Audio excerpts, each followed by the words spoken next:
شرور أنفسنا ومن سيئات أعمالنا من يهده الله فلا مضل له ومن يضلل فلا هادي له ونشهد أن لا إله إلا الله وحده لا شريك له ونشهد أن سيدنا وسندنا مولانا محمدا عبده ورسوله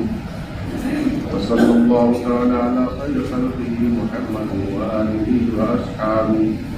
وأزواجه وذرياته وأهل بيته وبارك وسلم تسليما كثيرا وأرسله بالحق بشيرا ونذيرا وأكثره تدميرا أما بعد أعوذ بالله السميع العليم من وجهه الكريم وسلطان القديم من الشيطان الرجيم بسم الله الرحمن الرحيم قال الله تبارك وتعالى في القرآن المجيد العزيز الحكيم هو الذي بعث في الأميين رسولا منهم يتلو عليهم آياتك ويزكيهم ويعلمهم الكتاب والحكمة وإن كانوا من قبل لفي ضلال مبين وقال الله تبارك وتعالى والعصر إن الإنسان لفي خسر إلا الذين آمنوا وعملوا الصالحات وتواصوا بالحق وتواصوا بالصبر قال رسول الله صلى الله عليه وسلم إنما أنا مبلغ والله يهدي وإنما أنا قاسم والله يعطي نماز و روزہ و قربانی و حج نماز و روزہ و قربانی و حج یہ سب باقی ہے تو باقی نہیں ہے انداز بیاں اگرچہ میرا شوق نہیں ہے شاید کہ اتر جائے تیرے دل میں میری بات قوت فکر و عمل پہلے پناہ ہوتی ہے پھر کسی قوم کی شوقت پہ زوال آتا ہے معزز سامعین نوجوان ساتھی اور دوستوں قرآن پاک کی جو آیت آپ کے سامنے تلاوت کی گئی جس میں اللہ نے ان نبیوں کی تعریف اور توصیف اور اس دور کے لوگوں کی جہالت اور گمراہی کا ذکر کیا گیا گمراہی جب زیادہ بڑھ جاتی تھی اللہ کو ایک ماننے والے اللہ کی وحدانیت کا اقرار کرنے والے جب بالکل ناپید ہو جاتے تھے جہالت اور گمراہی میں اپنی زندگی گزارنا شروع کرتے اتنی زیادہ جہالت بڑھ جاتی تھی کہ اپنے ہی ہاتھوں سے بنائے ہوئے چیزوں کو معبود ماننے لگتے شراب کا پینا زنا کا کرنا جھوٹ کا بولنا محلے محلے میں قبیلے میں لڑائی اور جھگڑے کا بڑھ جانا اس لیے کہ ان کے زندگی میں کوئی اصول نہیں تھا کوئی ضابطہ نہیں تھا کوئی چیز نہیں تھی یہ ساری چیزیں اتنا عام ہو جاتی تھی ہر آدمی اپنے آپ کو سردار سمجھتا تھا جو جتنی برائیاں کر لے جائے جتنی محفلیں رنگین جما لے جائے اسی کو بڑا آدمی سمجھا جاتا تھا ایسے ماحول میں ایسے دور کے اندر اللہ اپنے نبیوں کو مبعوث فرماتا تھا اس دنیا میں بھیجتا تھا آخری دور یہ حالات کی لوگوں میں قوم میں انہی حالات کے پیش نظر اللہ نے اپنے حبیب محمد عربی صلی اللہ تعالی علیہ وسلم کو انہی لوگوں میں سے چن کر کے مکے کے اندر مبعوث فرمایا اسی چیز کو قرآن نے بیان فرمایا هو الذی بعث فی الامیین رسولا منہم یتلو علیہم آیاتہ ہم نے اپنی نشانیاں اپنی پہچان اپنی وحدانیت اپنی قدرت کی طاقت اس کے ساتھ ساتھ قرآن کی آیات و کلمات جو تم کو صحیح راستے پر لا سکے اور ان کلمات اور آیات کے ساتھ ہم نے نبی کو مبعوث فرمایا وہ کلام دے کر کے تاکہ تمہارے درمیان اس کی تبلیغ اور ترویج کر کے تمہیں صراط مستقیم پر اور سیدھے راستے پر لا سکے۔ اسی کا تذکرہ قرآن میں کیا گیا کہ ہم نے بھیجا ہے تمہارے درمیان ایسا نبی جو تم کو اچھی باتیں کی تعلیم دیں گے، اچھی باتیں سکھائیں گے، برائی سے، زناکاری سے، شراب خوری سے، محفل جمانے سے، جتنی دنیا کے اندر جو چیزیں ہیں ہوتی ہیں، ان ساری چیزوں سے روکنے کے لیے ہم نے ایک مبعوث فرمایا ہے ایک نبی کو۔ اور آگے قرآن نے یہ بھی کہا اس کی دلیل کے اندر وَإِن كَانُوا مِن قَبْلُ لَفِي ضَلَالٍ مُبِينٍ، نبی کے بھیجنے سے پہلے تم بڑی گمراہی کے اندر تھے، بڑی لاوالی پن کی زندگی گزارتے تھے، خدا کا کوئی ڈر نہیں تھا۔ آپ صلی اللہ علیہ وسلم سے آنے والے پہلے جو تمام انبیاء تھے، بیچ میں جو درمیانی میں حصہ جو چھوٹ جاتا تھا تو انہی انبیاء کے اوپر عمل کرنا ہوتا تھا، مگر رفتہ رفتہ رفتہ وہ ساری چیزیں دل و دماغ سے مٹ جاتی تھیں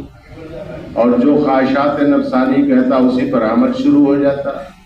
اس طرح سے برائیاں عام ہو جاتی تھیں، قتل غارت گری، بچیوں کو زندہ درگور کر دینا، ایک دوسرے کے سامنے اپنے آپ کو بڑائی میں وزن و شمار کرنا، بڑا ماننا، تکبر اور انانیت دلوں کے اندر، خاندان کے اندر بھر دینا اور بھر جانا، یہ ساری چیزیں تھیں۔ تو اللہ نے نبی کو بھیجا، قرآن کی آیات کو دے کے بھیجا، قرآن کے کلمات کو دے کے بھیجا اور ان کو سمجھانا شروع کیا گیا۔ ان کو وہ ساری تعلیم دی گئی جو قرآن نے کہا، جو اللہ کی وحدانیت کا اقرار ہو، جس سے اس کی پہچان ہو، رسول کی رسالت کا اقرار کرنا ہو، یہ ساری چیزیں آپ نے دے کے بھیجا۔ اللہ کے نبی صلی اللہ علیہ وسلم دین کا پھیلاؤ ہو جائے، اسلام پھیل جائے، لوگوں کے اندر اسلام کی تعلیم آ جائے، قرآن کی تعلیم آ جائے، آپ نے محنت شروع کیا۔ مگر اتنے سخت دل تھے اور ایسے حالات پیدا ہوئے تھے اور ایسا قبیلے و خاندان کا ایسا ماحول بنا ہوا تھا کہ ان کے دلوں پر یہ باتیں نہیں اتر پا رہی تھی، جبکہ آقا مدنی کریم صلی اللہ علیہ وسلم نے ان کو روحانی اور مدنی، ظاہری اور باطنی ہر چیز سے صفائی کرنے کے لیے کہ بالکل پاک صاف اور منزہ ہو کر کے اللہ کی طرف متوجہ ہو جائے، اللہ کو ایک مان لو، رسول کی رسالت کو اقرار کر لو، تمہیں کامیابی مل جائے گی۔ آپ نے محنت شروع کیا، اشاعت دین کے لیے آپ نے کوشش شروع کی، لوگوں کے پاس آنا جانا شروع ہوا، تو قرآن کی آیت کا پھر نزول ہوتا ہے۔ قرآن کی آیت کا نزول ہوتا ہے وَأَنذِرْ عَشِيرَتَكَ الْأَقْرَبِينَ، اپنے اقربا، اپنے قرب و جوار، اپنے جو رشتہ دار، اپنے خاندان، اپنے چچا، ان سارے لوگوں کو اوپر پہلے محنت آپ کیجیے۔ اس لیے آقا مدنی کریم صلی اللہ علیہ وسلم، حضرت ابو ہریرہ کی روایت ہے، عن ابی ہریرہ رضی اللہ تعالیٰ عنہ قال قال رسول اللہ صلی اللہ علیہ وسلم قل لعمہ، اپنے چچا سے آپ نے کہا، قال رسول اللہ صلی اللہ علیہ وسلم لعمہ قل لا الہ الا اللہ اشہد لک بہا یوم القیامہ، آپ نے کلمات فرمائے، اس لیے کہ آپ کے چچا بھی اہل قریش تھے، مکے کے اندر آپ کا نام تھا، سب سے بڑا نام تھا، سب سے بڑا خاندان تھا، معزز خاندان تھا، اس لیے آپ نے سب سے پہلے جو محنت اور کوشش کی اپنے چچا کے اوپر کی، تو آپ نے فرمایا لعمہ قل لا الہ الا اللہ اشہد بہا یوم القیامہ، چچا جان آپ اس کلمے کو پڑھ لیجئے تاکہ میں قیامت کے دن آپ کے لیے گواہی دینے والا بن جاؤں۔ آخری وقت ہے، وفات کا وقت ہے، آپ نے بڑی بھرپور کوشش کیا، آپ نے کوشش کیا کہ جاتے جاتے اس دنیا سے آپ آخری بار اس کلمے کو کہہ لیجئے، تاکہ پیچھے جتنی آپ نے جو کچھ کیا ہے وہ ساری چیزیں یہ کلمہ مٹا دے گا، ختم کر دے گا، اور اس چیز کی گواہی تمہارا بھتیجا محمد الرسول اللہ صلی اللہ علیہ وسلم قیامت میں اللہ کے سامنے دے گا، اور آپ جہنم کی آگ سے بچ جائیں گے۔ چچا نے جواب دیا، چونکہ دل کے اندر بات نہیں اتر رہی تھی، زمانے سے وہ سختی، وہ دل کے اندر وہ دشواری،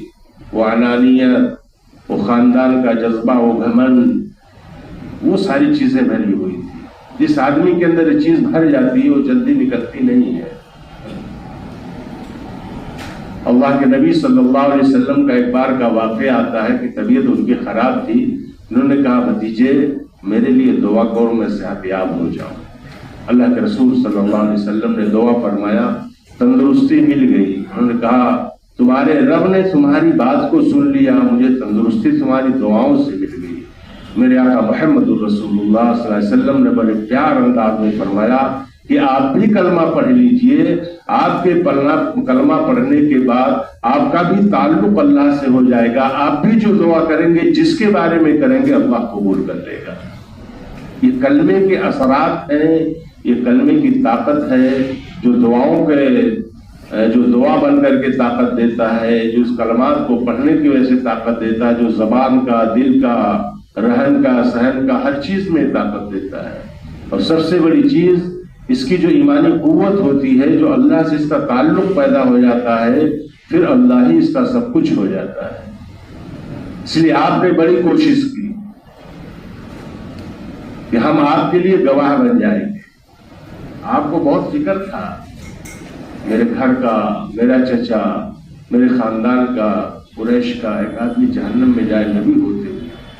بڑا فکر تھا آپ کو۔ حتیٰ کہ بعض حدیثوں میں آیا ہے کہ آپ اتنی محنت کرتے تھے کہ لگتا تھا آپ جان دے دیں گے۔ اللہ کی طرف سے پیغام آیا، جب چچا پر یہ آپ نے کلمات جو ہے استعمال فرمایا اور کوشش کیا، پھر اللہ کی آیت کا نزول ہوا، انک لا تہدی من احببت ولکن اللہ یہدی من یشاء۔ میرے حبیب آپ کا کام صرف پہنچانا ہے کلمات کو، کوشش کرنا ہے، محنت کرنا ہے۔ آپ اس کلمات کو پہنچائیں گے، اس کے سمجھ میں آیا کہ نہیں آیا، انک لا تہدی من احببت ولکن اللہ یہدی من یشاء۔ اگر ہمارا دل اس قرآن کی طرف مائل ہوگا، اس دین کی طرف مائل ہوگا، رسول سے محبت ہوگی، قرآن سے محبت ہوگا، وہ ساری چیزیں، وہ جذبات جب ہمارے دل کے اندر پیدا ہوگا، تب اللہ کہتا ہے میں ایسے شخص کو ہدایت دیتا ہوں۔ اور اگر اعراض کرے گا، دشمنی اور عداوت پہ رہے گا، تو پھر ایسے شخص کو میرے دوستو یہ ایمان کی تازگی نہیں ملتی ہے، یہ کلمہ اس کے دل میں نہیں اترتا ہے۔ اس لیے اللہ نے اپنے حبیب کو سمجھایا، آپ اتنا فکر مت کیجئے کہ آپ اپنی جان دے دیں،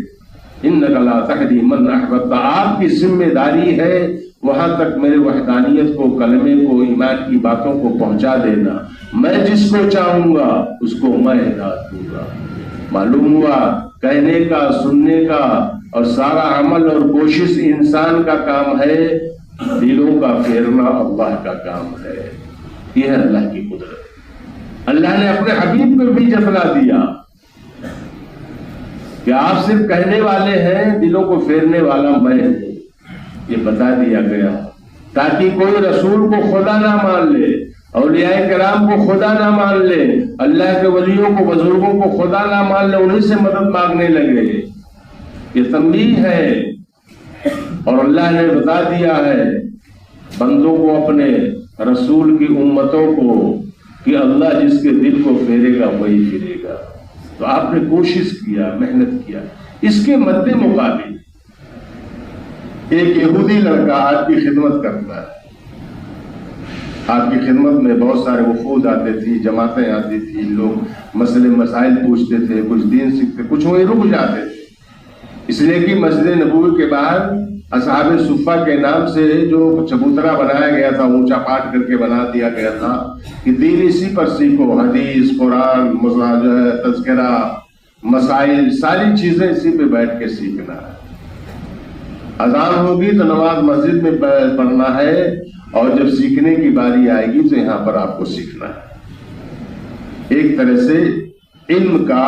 مدرسہ کھولا گیا، تعلیم کا مدرسہ کھول دیا گیا، وہاں بنیاد رکھ دیا گیا، اور امت کو بتا دیا گیا تمہاری نماز اور تمہارے مدارس دو الگ الگ چیزیں ہیں۔ وہاں پر تمہیں مسائل کا، ساری چیزوں کا تذکرہ ہوگا، علم کا سیکھنا ہوگا، یاد کرنا ہوگا۔ رسول صلی اللہ علیہ وسلم نے جو بتایا اس پر میرے دوستوں سب کچھ اپنے دلوں کے اندر سمیٹ کر، دل و دماغ میں بیٹھا کر، پھر وہ چیزیں اللہ کے سامنے جا کر کے سجدہ ریز ہونا ہوگا۔ یہ طریقہ تھا، یہ اصول بنایا گیا تھا۔ تو آپ کی خدمت میں ایک یہودی لڑکا بھی آتا تھا آپ کی خدمت کرنے کے لیے، جو بھی چیزیں تھی، بہت سارے خدام تھے آپ کے، جو پانی لانے کا کام، مسواک اٹھانے کا کام، جوتا چپل سیدھا کرنے کا کام، بستر لگانے کے کام، بہت سارے صحابہ تھے، اس میں نوجوان بھی تھے، عمر دراز بھی تھے، بچے بھی تھے۔ تو یہودی لڑکا آپ کی خدمت کرتا تھا، بیمار ہو گیا، کچھ دن نہیں آیا، تو اللہ کے رسول صلی اللہ علیہ وسلم نے پوچھا کہ وہ جو بچہ آتا تھا یہودی کا لڑکا، وہ آج کل دکھ نہیں رہا ہے۔ معلوم ہوا یہ آپ نے سبق دیا ہے، اگر آپ کے پاس کوئی آپ کا خادم، نوکر، چاکر کوئی ہے، کام کرتا ہے، اس کی طبیعت خراب ہوگی، کیوں نہیں آیا، ایک دن دو دن نہیں آیا، تو اس کی ذمہ داری بنتی ہے، نبی نے بتایا، سنت ہے، طریقہ ہے، اس کی خبر گیری کرو۔ یہ صلہ رحمی ہے جو اللہ کے رسول صلی اللہ علیہ وسلم نے ہم کو دیا ہے، یہ مذہب اسلام نے سکھایا ہے۔ تو اللہ کے رسول صلی اللہ علیہ وسلم نے پوچھا کہ وہ لڑکا آ نہیں رہا، کیا بات ہے؟ صحابہ نے پتہ لگایا، بتایا رسول اللہ اس کی طبیعت خراب چل رہی ہے۔ اب تیمارداری کا کتنا فائدہ ہے، کیا چیزیں آپ دیکھتے ہیں رسول کی سنت سے، رسول کے میرے دوستوں جو آپ نے عمل کیا، جو امت کو آپ نے سبق دیا۔ آقا مدنی کریم صلی اللہ علیہ وسلم، آپ نے سنا اس لڑکے کی طبیعت خراب ہے، ترنت آپ نے مجلس کو جو کچھ آپ واز فرما رہے تھے صحابہ کرام کے ساتھ، چند صحابہ کرام کو لے کر آپ چل پڑے، اس یہودی کے گھر پہنچ گئے۔ ایک نبی ایک یہودی لڑکے کے گھر، جس کو اسلام سے تعلق نہیں، کلمے سے تعلق نہیں، اگر تعلق ہے تو محمد الرسول اللہ کے دامن سے محبت ہے، آپ کے اخلاق و کردار اس کے دل کے اندر گھر کر چکا تھا، آپ کا جو معیار اخلاق تھا اس چیز کو وہ اپنا چکا تھا، یہ ساری چیزیں اس کی تھی اس کے اندر، مگر باپ کے ڈر کی وجہ سے کلمہ نہیں پڑھ پا رہا تھا۔ آج بھی یہ حال ہے، لوگ ڈرتے ہیں، کہتے ہیں کیسے پڑھے، شادی بیاہ نہیں ہوگا، خاندان چھوٹ ہو جائے گا، لوگ بائیکاٹ کر دیں گے، ساری چیزیں پیدا ہوتی ہیں۔ میرے آقا محمد رسول اللہ صلی اللہ علیہ وسلم آپ نے فرمایا اس کی تیمارداری کرنے کے لیے چلنا چاہیے۔ چند صحابہ کو لے کر آپ چل پڑے، اس کے گھر پہ گئے۔ ڈھنگ کیا ہوتا ہے تیمارداری کا، ڈھنگ کیا ہوتا ہے تیمارداری کا؟ اب تو لوگ پتہ چلے تو موبائل سے پتہ لگا لیے، ایک کلمات کر لیے، گئے بھی تو ہاسپٹل کے دروازے تک پہنچے اور وہیں سے غائب ہو گئے، مریض کو بھی نہیں دیکھا۔ آقا مدنی کریم صلی اللہ علیہ وسلم نے فرمایا تیمارداری کا اصل جو طور طریقہ نبی نے دیا ہے وہ ہونا چاہیے۔ آپ گئے، مریض کے سرانے آپ بیٹھ گئے، کہاں بیٹھ گئے؟ مریض کے سرانے آپ بیٹھ گئے، اور یہی طریقہ بتایا گیا ہے۔ کبھی بھی کسی مریض کی عیادت کرنے کے لیے جائیے تو آدمی اپنے آپ کو اتنا بڑا یا پاک صاف سمجھتا ہے، ایک غریب اگر بیمار ہے اس کے سر پر اپنے ہاتھ کو نہیں پھیرتا ہے۔ میرے آقا محمد رسول اللہ صلی اللہ علیہ وسلم نے طریقہ دیا ہے، ایک یہودی ہے جو مسلمان نہیں ہوا ہے، جو کلمہ نہیں پڑھا ہے، مگر آپ کا وہ اخلاقی معیار تھا۔ میرے آقا محمد رسول اللہ سرانے بیٹھ کر کے آپ نے بتایا سب سے پہلے اس مریض کے سر پہ اپنا ہاتھ پھیرو، اس کے سینے پہ ہاتھ پھیرو، اس کا ہاتھ اپنے ہاتھ میں لے لو، اس کو تسلی دو، تم ٹھیک ہو جاؤ گے، تمہاری طبیعت ٹھیک ہو جائے گی۔ اللہ سے اس کے لیے دعا کرو، بھلے ہی جاگنے کا وقت ہو، کسی سے یہ مت کہو کہ یہ مرنے والا ہے، اس کے دل کو تکلیف ہوگی۔ اس کو خوشی کا پیغام دو، اس کو صحت کا پیغام دو، اس کے سرانے بیٹھ کر اس کے سر پہ ہاتھ پھیرو، اس کے بدن سے اپنے بدن کو ہاتھ میں دوستوں لگاؤ۔ میرے آقا محمد رسول اللہ صلی اللہ علیہ وسلم نے فرمایا ہے ایسا کرنے والا جب تک اپنے گھر میں دوستوں لوٹے گا اس کی بخشش کر دی جائے گی۔ یہ تیمارداری کا حال ہے۔ اللہ کے رسول صلی اللہ علیہ وسلم نے اس کے سر پہ ہاتھ پھیرا، سینے پہ پھیرا۔ آپ کا جو اخلاقی معیار تھا، یہ جو بلندی تھی آپ کے دل کے اندر، آپ نے اپنی زبان سے فرمایا بیٹا کلمہ پڑھ لو۔ یہ انداز تھا آپ کا، بیٹا کلمہ پڑھ لو، جہنم سے بچ جاؤ گے، جنت میں چلے جاؤ گے۔ چونکہ لڑکا آپ کے سارے اخلاق کو، اعتبار کو، حالات کو سب کچھ دیکھ چکا تھا، وہ ساری چیزیں اس کے اندر گھر کر چکی تھی۔ صرف خوف تھا، باپ کا خوف تھا، کلمہ نہیں پڑھ رہا تھا، اس لیے باپ بھی بیٹھا تھا وہیں پہ۔ بیمار ہے لڑکا تو گھر والے بھی رہیں گے۔ لڑکے کو آپ نے جب یہ فرمایا، فرمانے کے بعد لڑکا اپنے باپ کی طرف دیکھا، باپ نے آقا مدنی کریم صلی اللہ علیہ وسلم کے اخلاق کو دیکھا اور انہوں نے اشارہ کیا کہ ابو القاسم جو کہہ رہے ہیں اس چیز کو قبول کر لو۔ آپ کی کون نیت تھی ابو القاسم؟ یعنی محمد رسول اللہ صلی اللہ علیہ وسلم جو کلمے کے لیے کہہ رہے پڑھنے کے لیے، بیٹا تمہارا دل اگر کہتا ہے اور رسول سے اتنی محبت ہے اس کلمے کو پڑھ۔ بیٹا کلمہ پڑھ لیا، اوپر بھی چلا گیا۔ آقا مدنی کریم صلی اللہ علیہ وسلم اپنے چند صحابہ کے ساتھ باہر تشریف لائے اور آپ نے اعلان فرمایا، آپ نے اعلان فرمایا یہ لڑکا، آپ نے خوشی کا بہت اظہار فرمایا اور خوشی کا اظہار فرمانے کے بعد آپ نے یہ فرمایا اس لڑکے نے میری وجہ سے کلمے کی جو ہم نے دعوت دیا اس کو پڑھ لیا، اللہ نے اس کو جہنم سے بچا لیا، اللہ نے اسے جہنم سے بچا لیا۔ تو رسول کی محبت تھی، دین کی محبت تھی، آپ کا اخلاق و کردار اس لڑکے کے اندر گھر کر چکا تھا، خدمت کر چکا تھا، سارے ماحول کو جان چکا تھا، ساری چیزیں۔ ادھر چچا ہیں جو کلمہ پڑھنے کے لیے کہتے ہیں کہ بھتیجے میں تو پڑھ لیتا،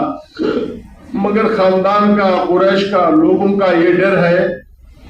کہ یہ موت کی ڈر کی وجہ سے پڑھ لیے، اس لیے کلمہ نہیں پڑھ سکے۔ اور اس کے مد مقابل جو آپ سے دور ہے، مذہب سے دور ہے، کلمے سے دور ہے، ساری چیزیں دور ہے، فقط صرف اگر ہے تو رسول کی محبت دل کے اندر ہے۔ وہ رسول کی محبت نے اس کو کلمہ پڑھنے پر آمادہ کیا، کلمہ پڑھ لیا۔ میرے آقا محمد رسول اللہ صلی اللہ علیہ وسلم نے فرمایا یہ لڑکا جہنم سے آزاد ہو گیا۔ تو یہ چیز جو آپ کا طور طریقہ تھا، جو آپ کا بتانے کا ڈھنگ تھا،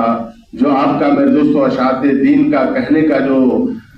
آپ نے عمل اختیار کیا، آپ گلیوں میں، تنہائی میں، پوشیدہ، اکیلے میں، ہر طرح سے آپ نے میرے دوستوں کیا کہ دین پھیل جائے، لوگوں میں کلمہ جائے۔ فکر صرف یہ تھا میری امت ہے، میری امت جہنم سے بچ جائے۔ آپ نے دعائیں بھی آپ دیتے تھے، دعا بھی آپ فرماتے تھے امت کے لیے، دن بھر دین کے لیے دوڑنا، بھاگنا، محنت کرنا، جس کو قرآن نے بیان فرمایا ہے کہ آپ دن بھر محنت کرتے ہیں۔ یا ایھا المزمل قم اللیل الا قلیلا نصفہ او انقص منہ قلیلا او زد علیہ ورتل القرآن ترتیلا۔ بہت لمبی میرے دوستوں